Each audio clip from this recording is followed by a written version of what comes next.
بسم اللہ الرحمن الرحیم۔ السلام علیکم ورحمۃ اللہ وبرکاتہ۔ سورۃ العصر میں اللہ قسم کھا کر فرماتا ہے کہ زمانے کی قسم، یقیناً ہر انسان نقصان میں ہے۔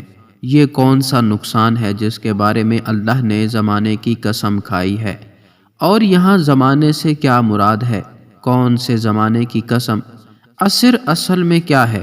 یہاں نقصان کا مطلب وہ نقصان نہیں جو ہم عام طور پر استعمال کرتے ہیں، بلکہ یہ نقصان دراصل اس بڑی تباہی کا نقصان ہے جس کے بارے میں اللہ نے قسم کھائی کہ سو کے سوائے ان لوگوں کے جو نیک اعمال کرتے ہیں ان کے علاوہ ہر انسان کے لیے تباہی ہے، وہ تباہی جس کے بارے میں انسان نے خود کو لا علم رکھا ہوا ہے۔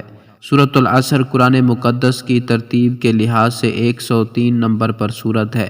یہ نام سورت کی پہلی آیت کے لفظ العصر سے ماخوذ ہے۔ یہ سورت جامع اور مختصر کلام کا بے مثال نمونہ ہے۔ اس کے اندر چند الفاظ میں معنی کی ایک دنیا بھر دی گئی ہے۔ اس میں بالکل دو ٹوک طریقے سے بتا دیا گیا ہے کہ انسان کی فلاح کا راستہ کون سا ہے اور اس کی تباہی اور بربادی کا راستہ کون سا۔ امام شافعی نے بہت صحیح کہا ہے کہ اگر لوگ اس سورت پر غور کریں تو یہی ان کی ہدایت کے لیے کافی ہے۔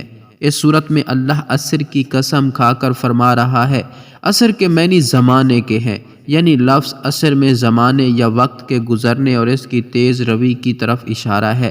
بعض مفسرین نے والعصر سے مراد نماز عصر کا وقت یعنی زمانہ بھی لیا ہے کہ یہاں پر اللہ تعالیٰ نے عصر کی نماز کے وقت کی قسم یاد فرمائی ہے، اس لیے کہ یہ نماز درمیانی نماز ہے۔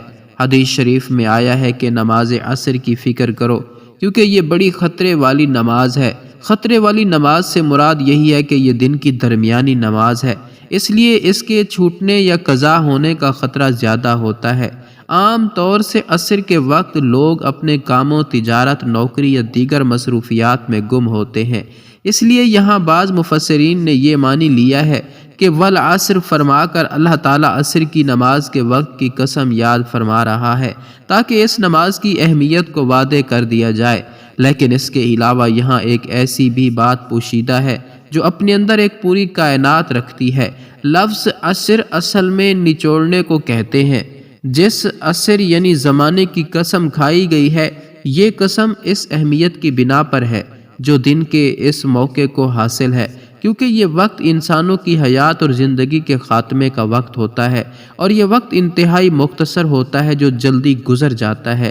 دن کے کام اپنے انجام کو پہنچتے ہیں، پرند چرند اپنے اپنے آشیانوں اور ٹھکانوں کو لوٹتے ہیں، سورج مغرب میں اپنا سر چھپا لیتا ہے اور فضا بتدریج تاریک ہوتی چلی جاتی ہے۔ یہ اختتام اور تغیر انسان کو شاندار قدرت کی طرف جو اس نظام پر حاکم ہے متوجہ کرتا ہے، اور حقیقت میں یہ توحید کی نشانیوں میں سے ایک نشانی ہے اور پروردگار کی آیتوں میں سے ایک آیت جو قسم کے لائق ہے۔ اس سورت کی پہلی آیت میں اللہ انسان کو زمانے یعنی وقت کی اہمیت کا بتا رہا ہے کہ وہ لوگ نقصان میں ہیں جو وقت کو نہیں سمجھتے، کیونکہ وقت ایک ایسی چیز ہے جو گزر جاتی اور واپس نہیں آتی۔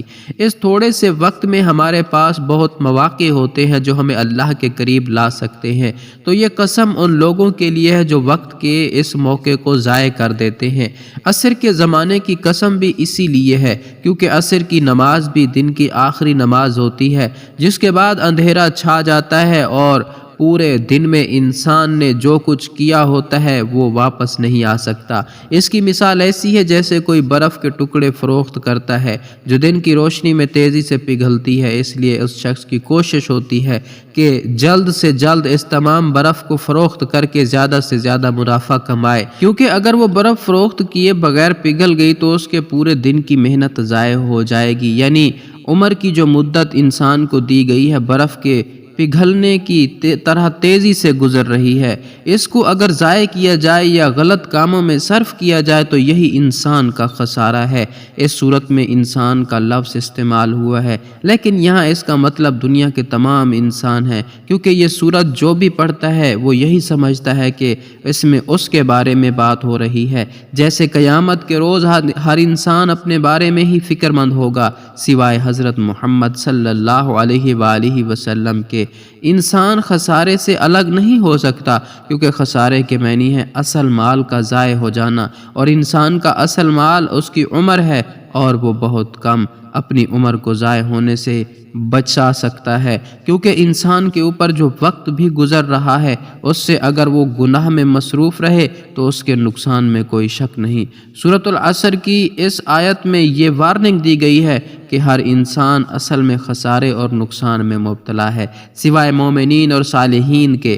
سورۃ العصر وہ 4 نکاتی ایجنڈا ہے جو انسان کو دنیا اور آخرت کی کامیابیوں سے ہمکنار کر سکتا ہے، یعنی ایمان، عمل صالح، تواصو بالحق اور تواصو بالصبر۔ سورہ عصر کا اگر گہرائی سے جائزہ لیں تو جو بات سمجھ آتی ہے تو وہ یہ ہے کہ یہی چاروں امور نیکی پر گامزن لوگوں اور برائی پر گامزن لوگوں دونوں کو کسی نہ کسی حال میں برداشت کرنا پڑتے ہیں۔ مثلا ایک چور اگر چوری کرتا ہے تو سب سے پہلے اس کا دل اسے یہ یقین دلاتا ہے کہ یہ کام منافع بخش ہے، اسے کر دو تو مفت میں امیر ہو جاؤ گے، گویا وہ اس پر ایمان لاتا ہے، پھر چوری کرنے کے لیے ہاتھ پاؤں مارتا ہے، یعنی عمل کرتا ہے جس پر ایمان لایا، پھر جب وہ چوری کرنے میں کامیاب ہو جاتا ہے تو اپنے جیسے لوگ ڈھونڈتا ہے، ان کو اس کام کی طرف مائل کرنے کے لیے دلائل دیتا ہے، یعنی تواصو بالحق کی شک پر عمل درآمد کرتا ہے۔ پھر اگر وہ چوری کا پیشہ اپنا لیتا ہے تو ظاہر ہے کبھی نہ کبھی تو پکڑے ہی جانا ہوگا، تو نتیجتاً جو مار اسے کھانا پڑتی ہے اس پر صبر بھی کرتا ہے۔ تو گویا ایک چور کو بھی ان چاروں مراحل سے گزرنا پڑتا ہے، تو کیوں نہ انسان حق کا راستہ اپنائے، انبیاء کے طریقے پر چلے، تاکہ کامیابی اس کا مقدر بن جائے، اور تاکہ زندگی کے اس کاروبار میں جس کا اصل سرمایہ وقت ہے، اس سے قیمتی چیز کوئی اور ہے ہی نہیں، اس کی قدر کرے، اس کو سمجھے اور اس کو مفید کاموں میں لگائے۔ سورہ عصر کا یہی پیغام ہے جس پر غور کر کے انسان کامیاب ہو سکتا ہے۔ پیارے ناظرین، ویڈیو کے آخر میں ایک بار درود شریف پڑھنا نہ بھولیے گا۔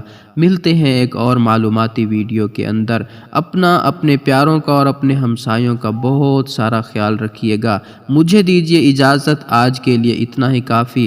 ایک نئی معلوماتی اور انفارمیٹیو ویڈیو کے اندر حاضر ہوتے ہیں۔ مجھے دیجیے اجازت، اللہ حافظ۔